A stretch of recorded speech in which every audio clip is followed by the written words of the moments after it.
In the early 1800s in the American South, enslaved men and women lived under extreme oppression.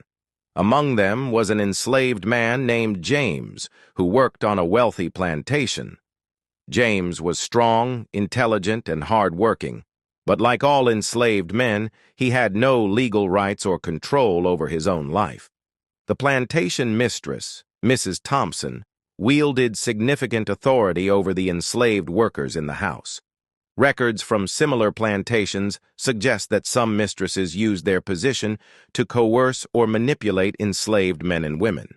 In James's case, historical documents suggest that a sexual relationship developed, one that could not be considered consensual in any modern sense because of the complete power imbalance. Mrs. Thompson became pregnant, and James, powerless, faced the complex consequences of the situation. The pregnancy caused tension on the plantation as both enslaved people and the white family struggled with the legal and social taboos of the time. Enslaved men had no legal voice, and enslaved women were similarly powerless, making any relationship inherently coercive. Stories like James's illustrate the impossible conditions enslaved people faced: forced labor, lack of autonomy, and constant threat of punishment.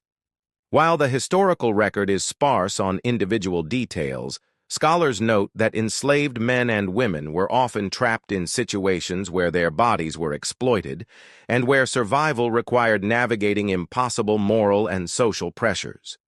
James's life, like many others, reminds us of the cruelty of slavery and the human suffering it caused.